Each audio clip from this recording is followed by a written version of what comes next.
José from Portugal, and hi, oh my goodness, some of America got up early. Wow, look at that. Cynthia. Still in India, Ram's in India. He's up late. Right. So thank you for that. Thank you. It's lovely to see you all. Okay, let's have a go at sharing my screen again and showing the slides again. I am showing my desktop rather than Safari because we got into all kinds of pickle just showing Safari yesterday. So hopefully no more pickles. Right, here we go. So, ooh, you know what I did? I did it again. I forgot to enable the, oh no, I've done it. Enable the sharing sound, which can cause all kinds of problems. So just to present this bit, oops, can I do that? Yes, I can. So for anyone joining right now, welcome to the Polar Educators International 24-hour presentation by polar educators and researchers to celebrate the equinox. We are calling it a share-a-thon. You may not join for 24 hours, but Pia and I are probably, and several others, are probably going to be here for that length of time. I am Sophie Weeks. I'll just give you a wave and oops, don't start that yet. We'll introduce Pia and myself a little bit later, but please enjoy who we are first.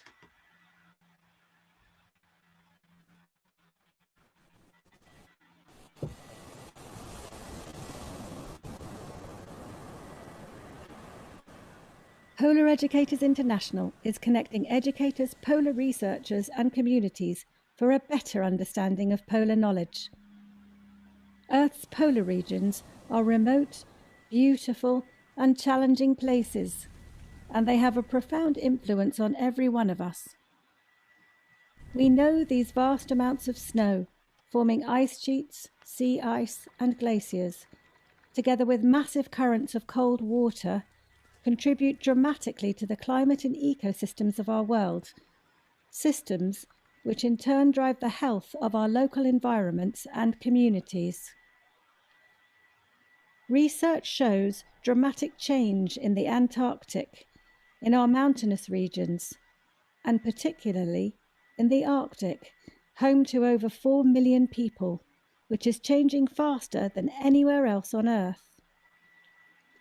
Scientists are confirming that human activity is playing a significant role in these systems, increasing the planet's surface temperature in ways that cannot be balanced out by natural processes.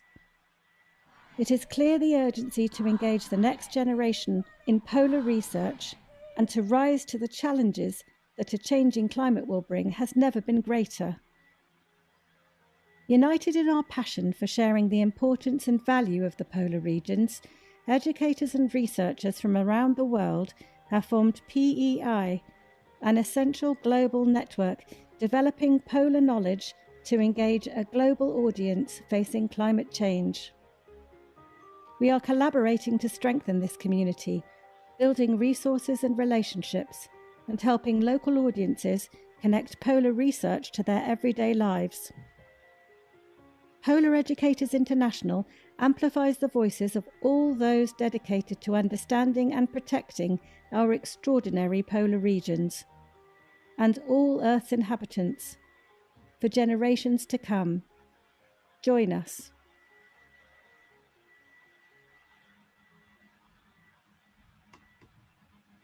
I'm just going to stop share just for a moment while I line up the extraordinary presentation from Portugal. I'm going to allow Pia and possibly José to say a couple of words. Pia, you might have to ask José to unmute. All right, over to you guys for a moment. Hello, José. Yeah.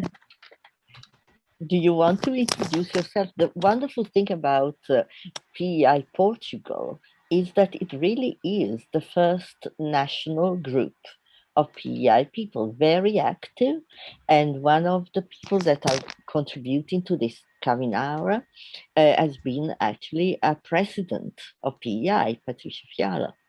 And I was just very grateful and amazed at the variety of the contributions to this hour. So I'm really looking forward. And of course, José is lives in Portugal, in Coimbra, but also he's part of work on British Antarctic Survey in Cambridge. Hello, José, lovely to see you. Please introduce yourself. We have the original, so we don't need to do it ourselves. Hi, José. Hi, Sophie. Hi, Polar Educators community. It's a really pleasure to be talking to you directly from sunny Portugal. Although most of you don't believe that it's sunny in Portugal, but every time we organize the PEI workshop in Portugal, it rains. But today it's sunny. So welcome. First, I should congratulate you for this event and this initiative. And it was a pleasure to accept your invitation and showing what we're doing here in Portugal, but also reinforce how dynamic PEI has been worldwide and linking both educators from the Arctic and the Antarctic. And is one of the greatest examples that we have. Most of the organizations are either Arctic or Antarctic. And you are probably one of the most dynamic organizations that are actually trying to blend both and communicating.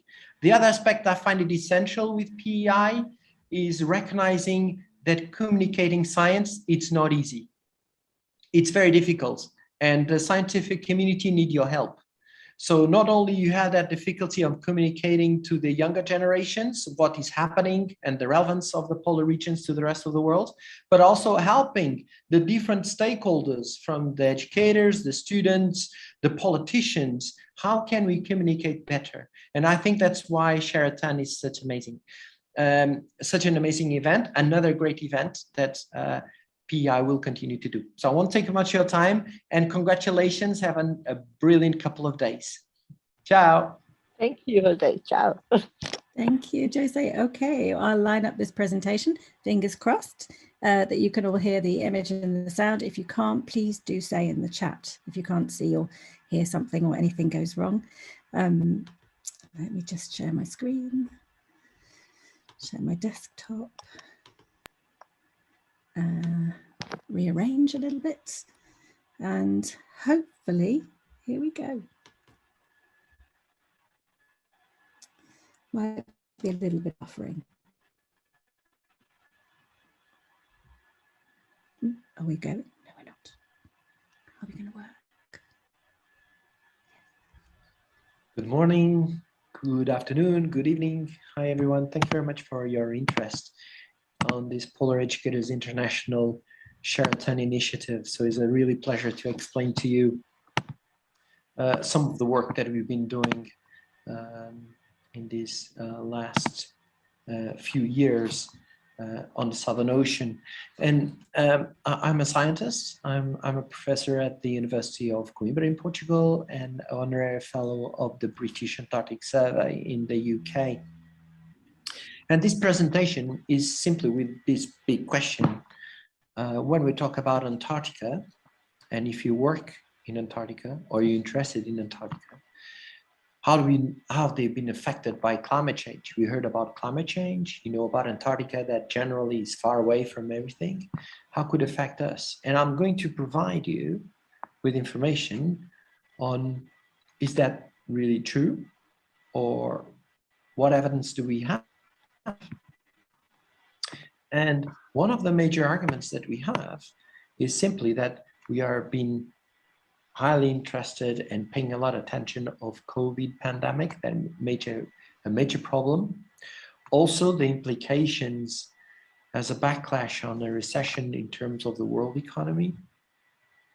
But one of the major issues that we find have been forgetting is, from environmentally speaking, about our planet, climate change is still a dramatic issue that have world implications in the next decades, centuries and millennia, how has then been portrayed most recently in this governmental panel for climate change report. So in generally, the world wants to learn more what is happening in the Antarctic, and just touching some of the news around the world wants to know what is going on in Antarctica and how Antarctica can affect the rest of the world. This is António Guterres, the UN Secretary General, showing how sea level rise is a major problem, and Antarctica can play a key role. And I will explain you exactly how big it is. So is it really affecting the Antarctic and the Southern Ocean in particular? Is climate change actually happening? Well, we do have evidence of that. And if you are in your school or you're an educator anywhere in the planet, we have evidence of the Southern Ocean and in the Antarctic that they're getting warmer, the ice is getting, and the ice shelves are getting thinner. There's major glacier retreats, and all these implications show that sea level rise is increasing and is also changing the composition of the ocean itself by the ocean being more acid, as the carbon dioxide that is in the air actually can sink into the water and change the properties of the water. And the world community, from the scientists, have little doubts that we have a warming of our planet is definitely happening, and us as human beings play a key role in this.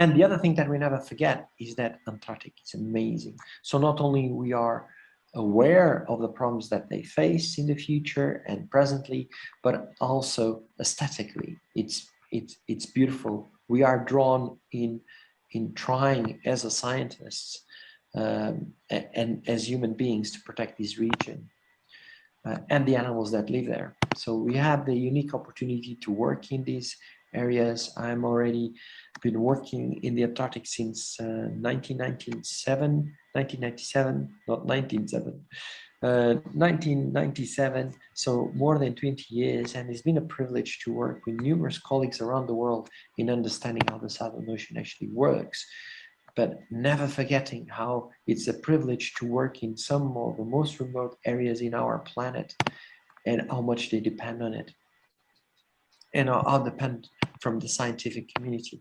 And it is quite unique, not only geographically, because it encapsulates, of course, the South Pole, but also politically it's very interesting because it's regulated by the Antarctic Treaty System. So it's very unique. So you have a treaty that literally says that this part of the world should be for science and for peace, which is amazing.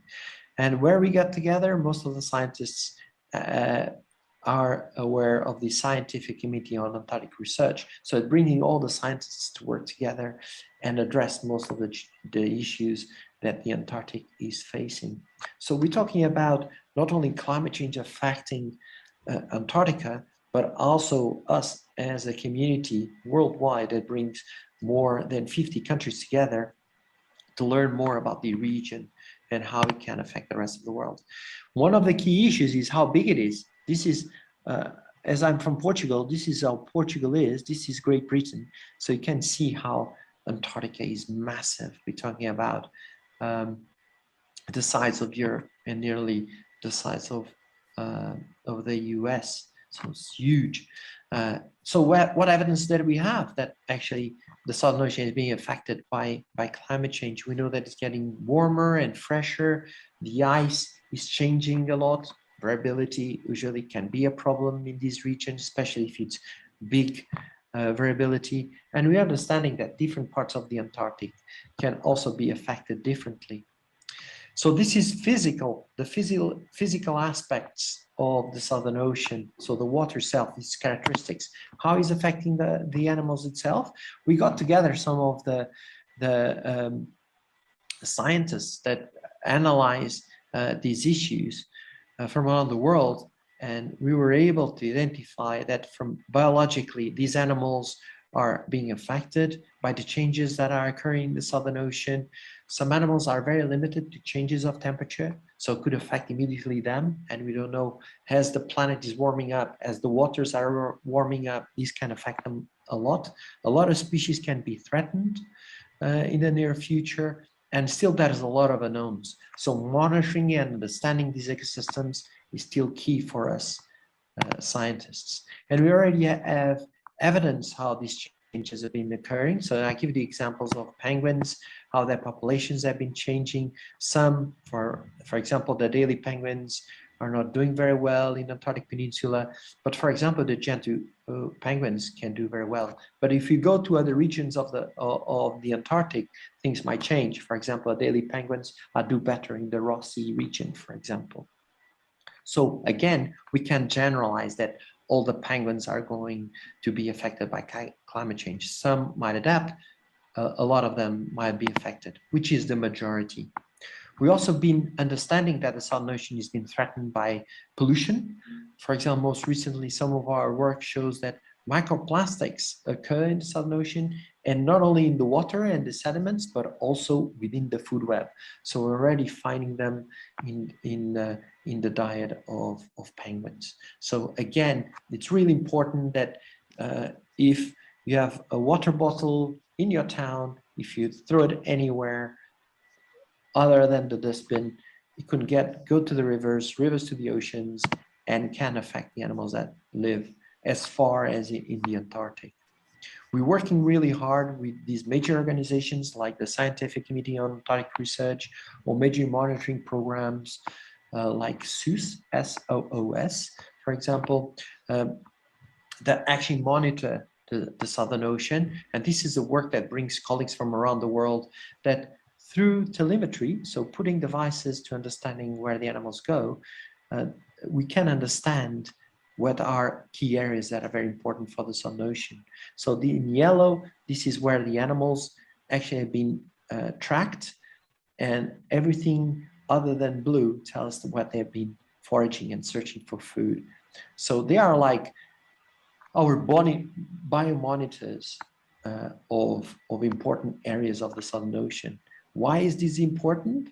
Not only this brings a lot of information from seals, albatrosses, penguins, from top predators, but also identifying these key areas, but also how can we manage it, not only at present, but in the future? How much overlap with fisheries that occur in this area? Because where these animals go and search for food, of course, are the areas more productive in the Southern Ocean. So we need to protect them. And don't forget, Antarctica itself, it's a region that under the Antarctic Treaty should be protected for science and for peace.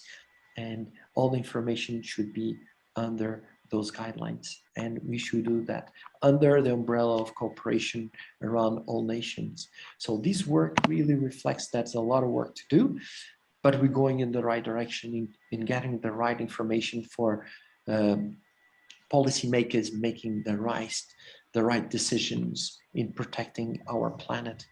Most recently, we also shown that, for example, in predicting what is likely to happen in the future, under different scenarios, we show that with climate change, the planet's very likely to get warmer. This is the scenario that we're in, unfortunately, at the moment. So there's a tendency that things are getting warmer more than expected. The cooperation and contribution of the Antarctic to the rest of the planet in terms of sea level rise can go 3 times more in the worst scenario, which is the scenario we're in. So, and is likely to occur a lot of changes.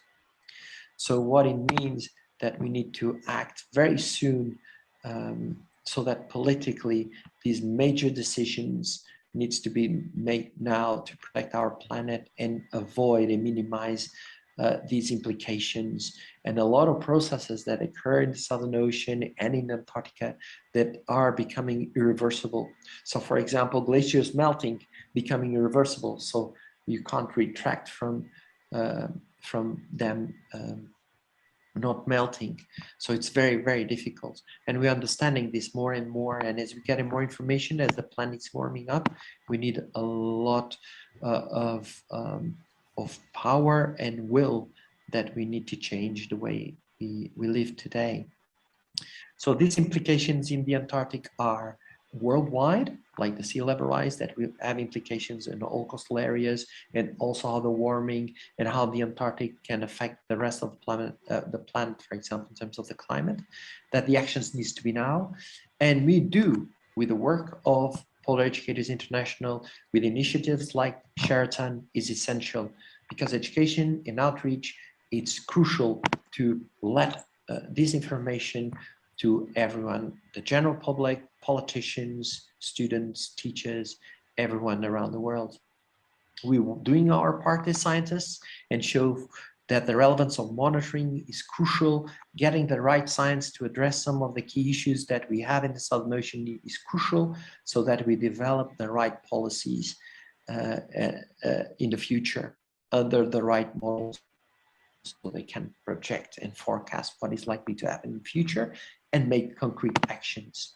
We're doing that at the moment. This is work in progress. The Committee on Environmental Protection of the Antarctic Treaty already helped scientists, so that scientists and policymakers can work together in understanding the impact of climate change, how we have some crucial areas like biodiversity and the invasive species that are coming into the Antarctic as the waters are getting warmer, for example, and how it can be more effective in protecting these key areas.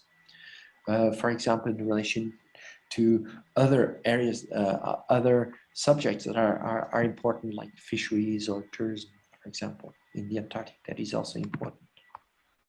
So education is crucial.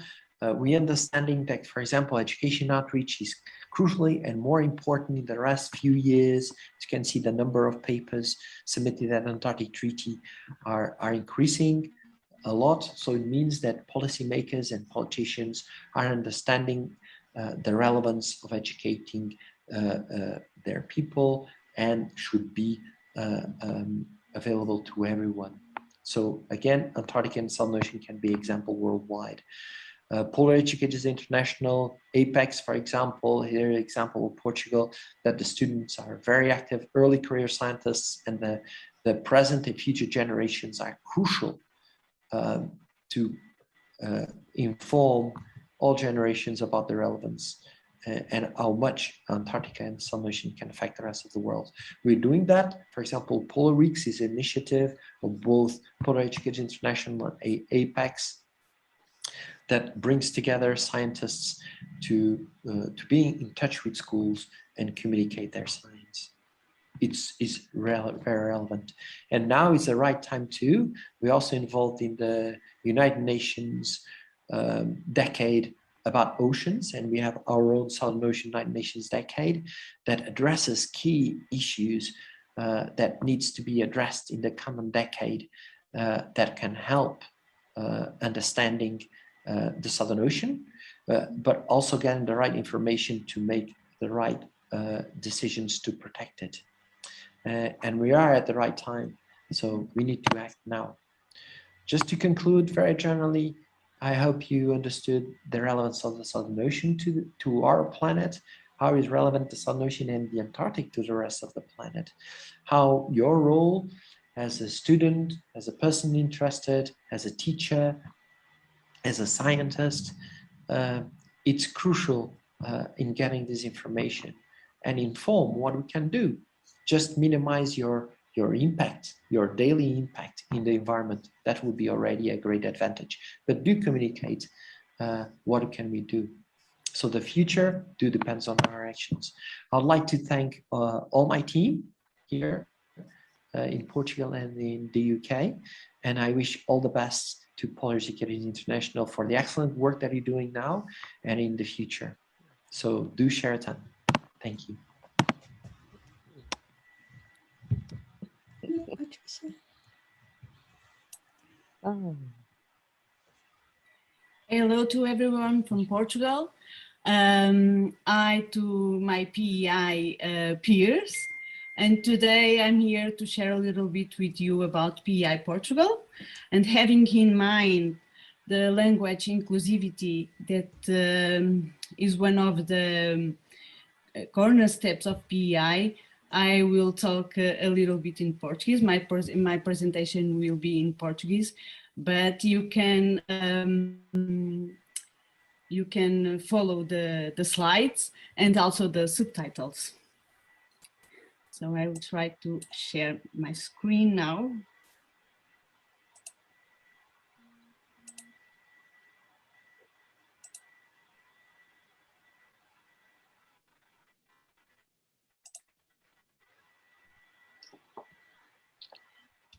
Então, o PEI Portugal é um ramo do PEI International, e hoje vou falar um pouco como é que surgiu o PEI em Portugal, partilhar convosco um pouco das atividades e das colaborações que nós vamos mantendo e recomeçando ao longo das atividades com outros países e com outros cientistas, e alguns dos resultados que nós temos tido ao longo do tempo. Como não podia deixar de ser, o PEI Portugal tem como missão ser uma rede vibrante na língua portuguesa para promover a educação polar e o conhecimento sobre as regiões polares e a investigação que nelas se faz.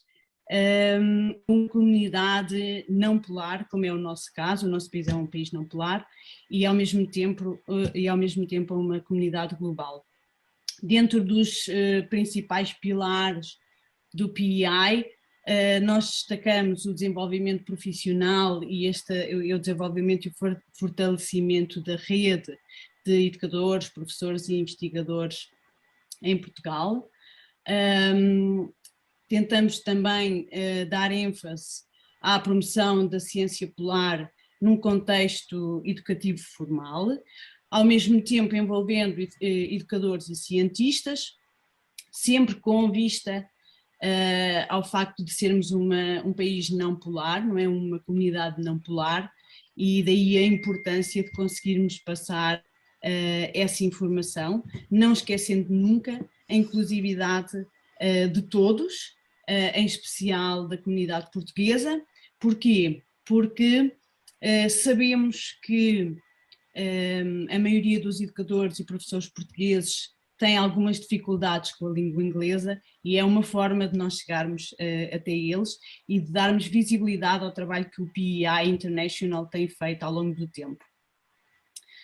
Neste momento, a equipa que constitui o PEI Portugal, é constituída por mim, pelo José Xavier, pela Marta, Espírito Santo, temos também o Guímaro, que se encontra agora a trabalhar mais diretamente com o PEI International, e não posso deixar também de falar no José Seco, que tem vindo ao longo dos anos a ser um enorme contributo no PEI Portugal.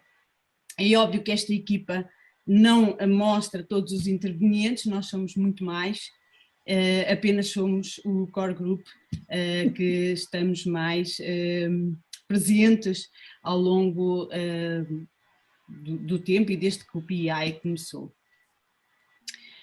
Outro aspecto importante são as colaborações. Nós somos um país pequeno, o PEI Portugal tem sempre tem vindo a trabalhar sempre em conjunto com a Apex International e a Apex Portugal, e também com o Programa Polar Português, e é assim que nós vamos desenvolvendo todo o trabalho que tem sido feito na passagem de informação e na sensibilização do país não polar relativamente às questões polares e à investigação que nelas se faz. Como é que tudo começou? O PEI Portugal, na realidade, começou no momento em que também o PEI International começou, porque tanto eu como o José Xavier e na altura o José Seco estivemos presentes nas conferências internacionais do EPEI, do Ano Polar Internacional, e na realidade foi aí que tudo começou, conjuntamente, assim como aconteceu com o PEI International. Logo a seguir a estas conferências, onde se começou a desenvolver esta vontade de criar uma rede de educadores e de professores em prol das regiões polares, organizámos em Coimbra, no nosso país, o primeiro workshop internacional, que juntou muitas das pessoas que tinham estado nesta parte educacional do Ano Polar Internacional. E foi aí realmente que foi o começo do PEI Portugal. Ao longo do tempo temos vindo a desenvolver workshops nacionais, sempre intercalados com os workshops internacionais do PEI International, Até ao momento realizamos 4 destes workshops, sempre com vista a fazermos a ligação entre a investigação que se faz a nível nacional nas regiões polares e também a nível internacional. Contamos sempre com colaborações de outros países, mas sempre com foco na educação sobre as regiões polares. Além dos workshops, nós tivemos a felicidade de desenvolver 2 projetos educativos, o Cientista Polar e o Educação para o Polar, e dentro destes, que tiveram o seu início em 2013, 2014, desenvolvemos um panfleto, não é, um folheto, cujo público-alvo eram as escolas e os educadores, onde encontrávamos, além das atividades que estavam disponíveis, já indicadas por faixas etárias, além destas atividades era também possível vermos uma timeline das questões polares relacionadas com a exploração e com a investigação feita no nosso país e um pouco também da sua história, bem como explicar do projeto Polar Português, não é? Do ProPolar, do Programa Polar Português, mais especificamente, e daquilo que seria o nosso Ex Libris, que são as Semanas Polares.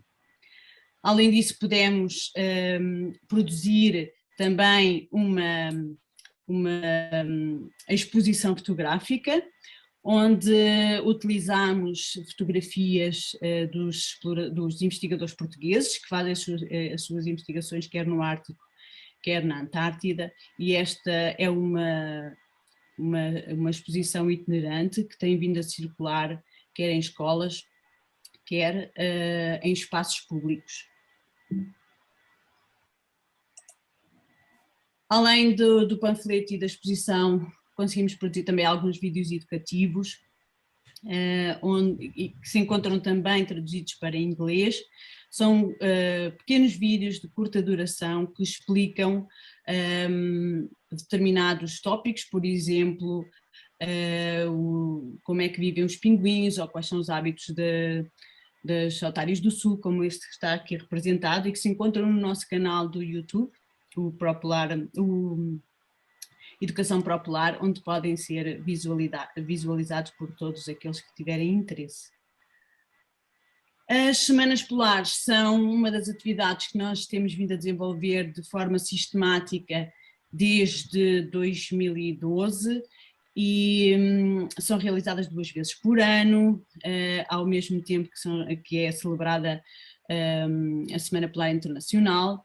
Já alcançamos mais de 120.000 estudantes, mais de 2.500 educadores ou professores, com a participação de mais de 350 escolas, com cerca de 150 cientistas, investigadores ao longo destes anos, e é uma atividade que tem trazido muitos frutos e que continuamos a realizar sempre em colaboração com a Apex Portugal e com o ProPolar e com muitos outros participantes, investigadores e professores de outros países, como podem ver aqui pelas bandeiras. É algo que nós tentamos sempre manter, são estas colaborações, de modo a conseguirmos também trazer até à nossa comunidade a importância da colaboração internacional.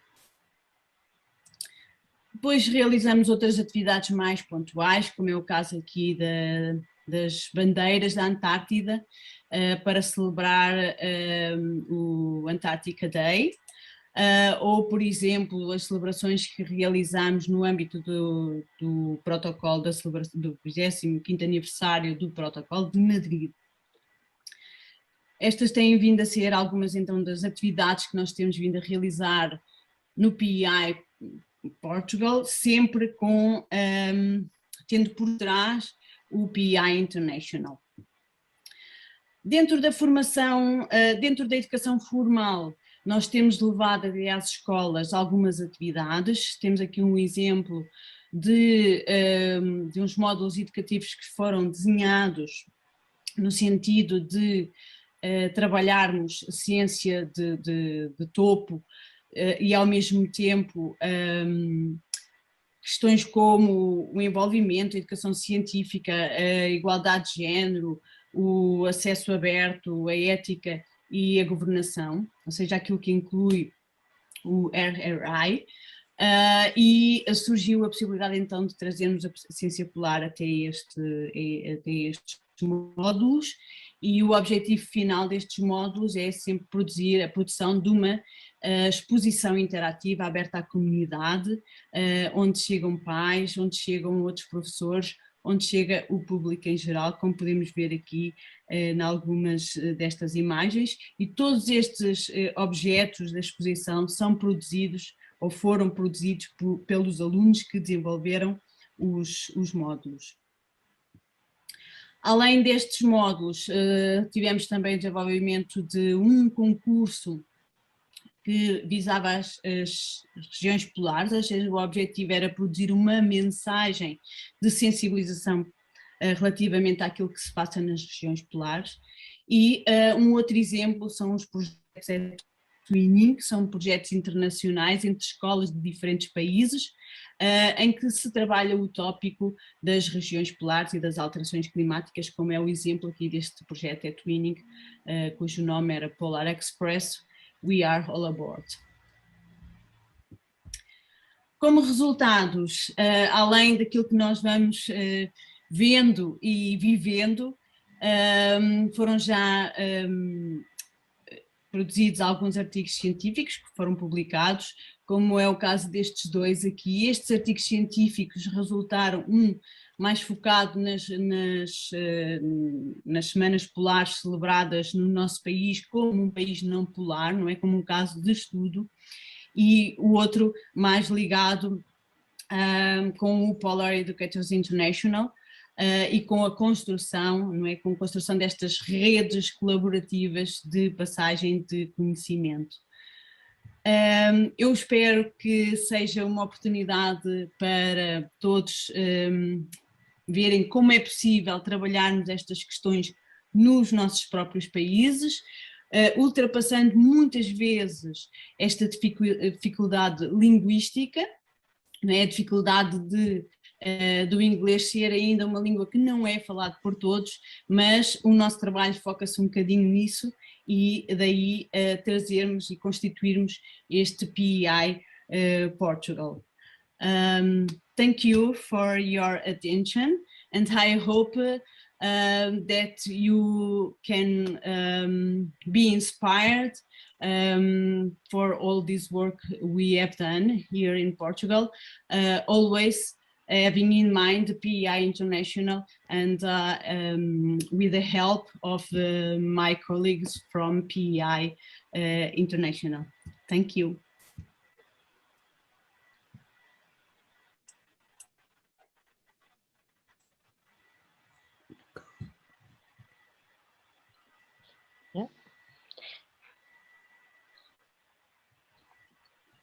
Hello everyone, my name is Guímaro. I'm a young early career scientist. Thank you so much for being here. I'm going to share my presentation now, just a little bit. So I'm going to talk about the merging of early career scientists, the importance of shaping the future of education and polar science. So, but presenting myself, I'm an Antarctic marine ecologist. I began my work with the poles back in 2018 when I joined EPEI Portugal International. These are two associations of early career science. Back in 2019, I finished my master in ecology, where I studied snare penguins and the impact of fisheries in these endemic species of New Zealand. And of course, I had the opportunity to present this work in my first international conference. In 2020, I had the opportunity to present also this work in the SCAR 2020 online, one of the most important conference on Antarctic science, and I was elected as EPEI Portugal president. And nowadays, in 2021, I had my first scientific paper published, and I had my PhD application accepted. So I'm in the next year I'm going to work with in my PhD. So being a young scientist is very nice and very fun, but of course one of the best parts and the most important part is to work on our science. So if you want and if you can share my work, and if you want to know about my work with snares penguins, you can scan the code, or if you want to know more about my PhD work, I'm going to do it in the next 4 years, where I'm going to use satellite imagery and new technology to study dynamics of emperor penguins. But of course, all scientists to do great science, to have a great science, we must and we have to have a great team. This is my first advice and the most important for all young scientists here today present, that you need to have a great team, that when you want help, that can really help you both personally and both professionally. So talking about some disadvantages of being an early career scientist here in Portugal, because this is my country. We have some big competition for scholarships, hence they are a few for the number of young scientists. And of course, polar regions are too far away, having high costs for our science. And of course, and with the current COVID-19 pandemic, these opportunities are increasing and reducing. But of course, there are some benefits, and they're really good benefits. And I'm being I'm highlight 4 benefits here. The first one is the access, the easy access that we have to scientific teams that can allows early career scientists to go to the polls. Of course, our science is excellent because we have the opportunities, we have access to research grants that help us to publicate our scientific work. We have a good education, as schools prepare the students very well in English, in understanding and speaking English, because English is the most spoken language in science. And of course, communication skills, in each schools themselves are very open to collaborate with scientists. This is very important for us. So being an early career scientist is very that we this is an example of how early career scientist is leading the science in Portugal. Here, for example, in the Arctic, we can see a work of Sarah Pedro, or for example, in Antarctic, we have a work of José that works with squids. And of course, one of our last works where I participate about the microplastics and the other particles and photonic particles that we found in some penguins. You can scan the work and you can see for yourself what we found in this penguin species. So another great thing about being an early career scientist, that there is so much associations that we can join and help your career.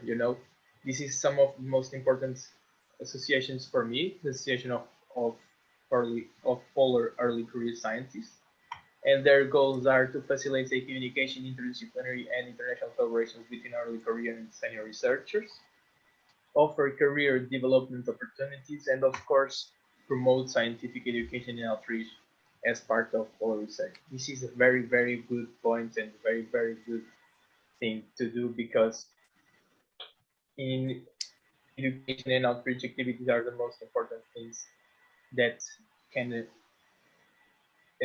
give us some updating ourselves and communicate with others, because collaboration is networking is the way that we can make science. We have here in Portugal, we have very collaborations with, for example, with Apex Brazil, SCAR, even HIASC, or even Polar Indicators International. Another thing that we have here in Portugal is Science in the Clear. That this is an example of how we can do science. The idea of this initiative is to summarize a scientific article in words that are easier for the general public, because the general public is very, very important for ourselves, for scientists.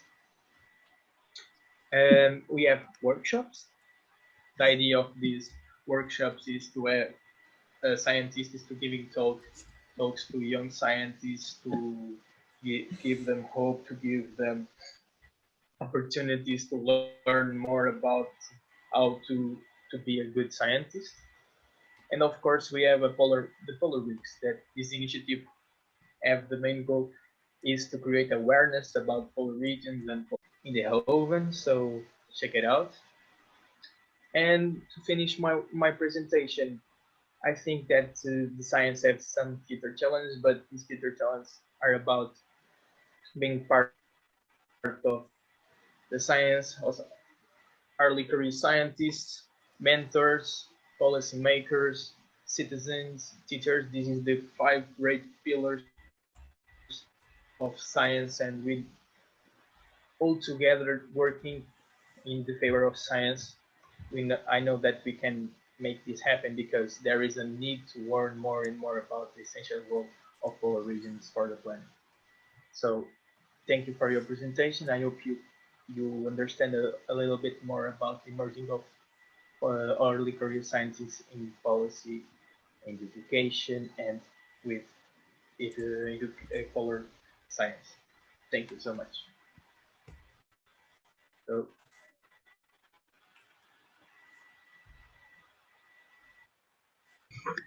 hi everyone, my name is Marta and I'm a science and maths teacher from Portugal. I'm going to share with you some activities that I've made with my students. Let me share my screen with you.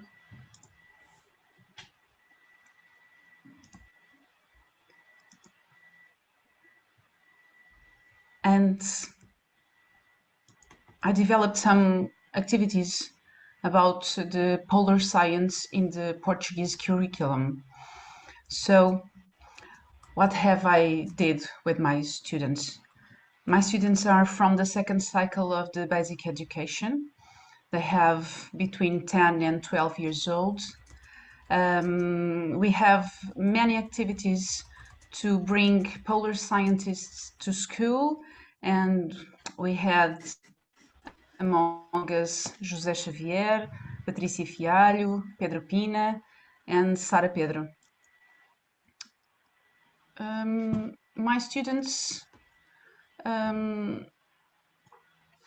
listen to them, and in different moments, biology and geology of Antarctica entered in our classroom. They have joy in their faces to listen about these teams. With Pedro Pina, they listened to him and about his work in Antarctica using drones, new technology. Before that, they built some games using Scratch. They built 4 games about the polar regions in Scratch. You can watch them and you can scan the QR code and see them. Again, Sara Pedro from Canada talked to us in a video call before our students read the text about the unusual mortality of tuft puffins in Eastern Bering Sea. They learned about this kind of puffins and about the North Pole. before that, they made some games and some posters.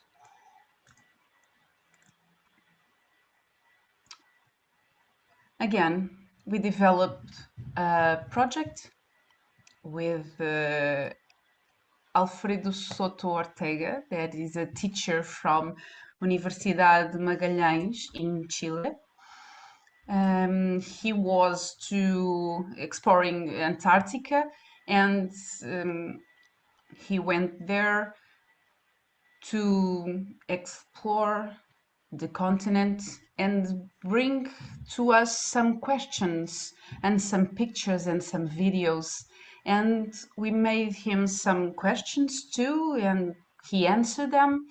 And we built a Padlet that is available in this QR code that you also can scan and watch the questions.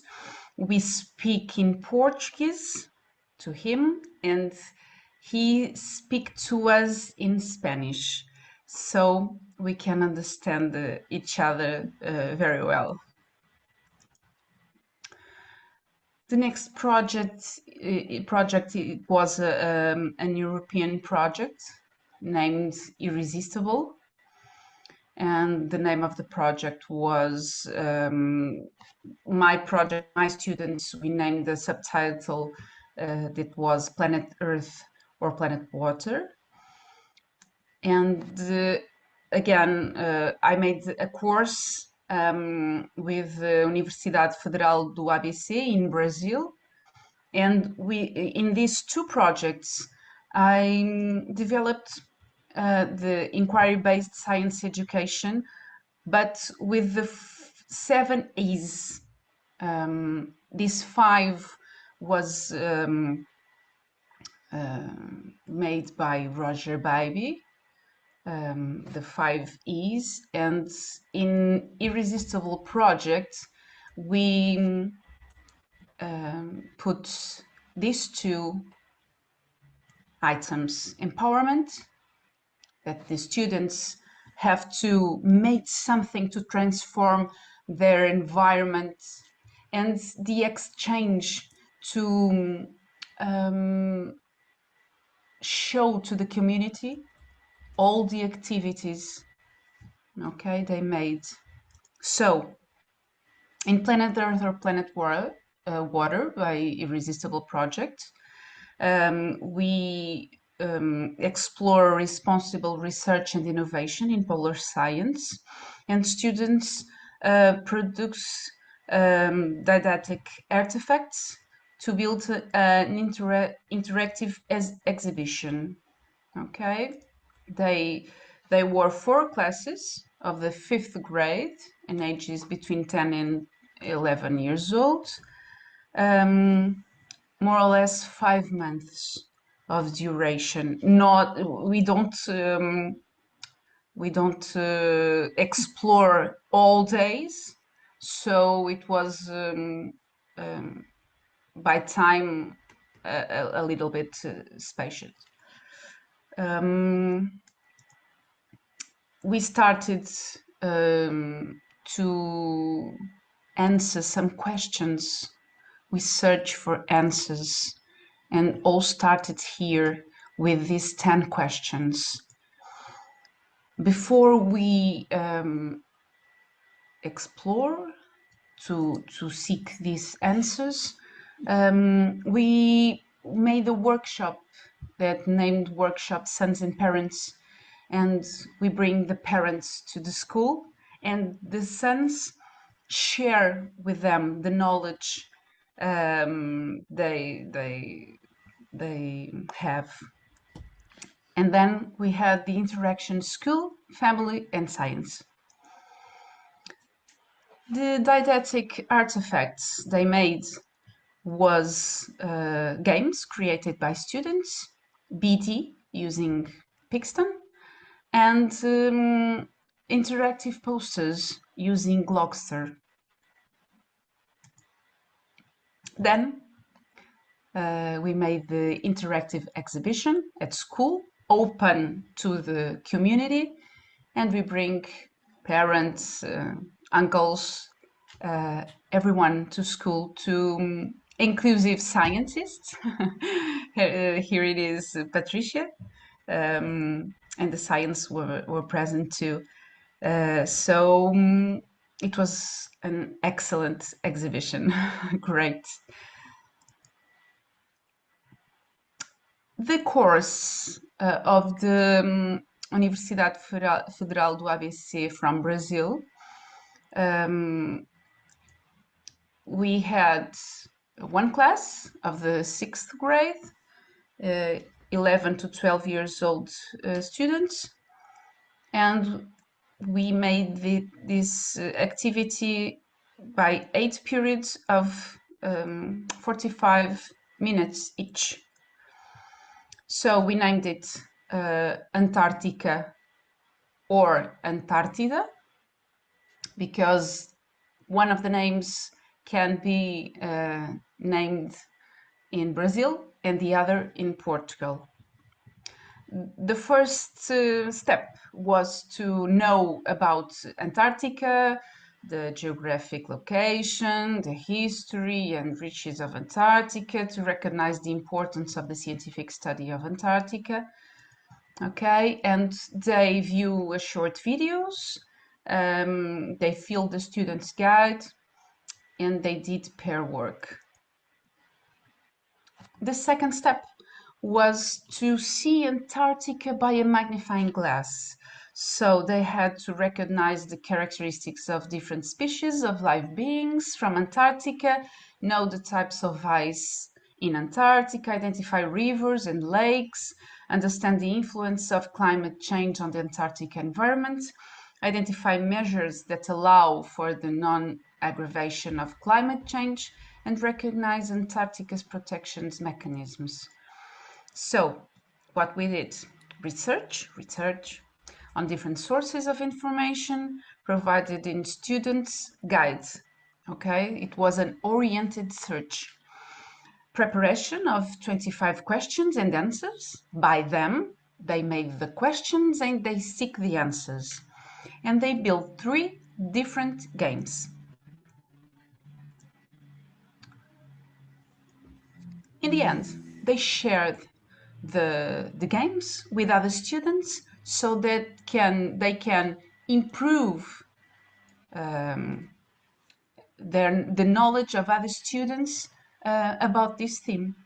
Okay, here they are with the games they built.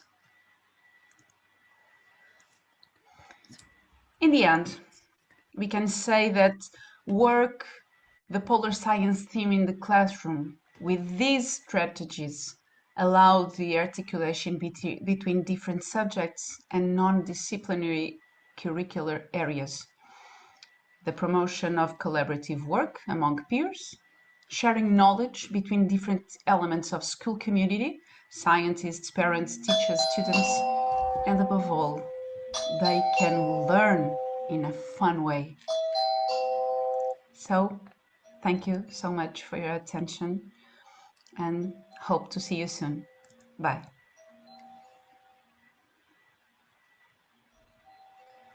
We are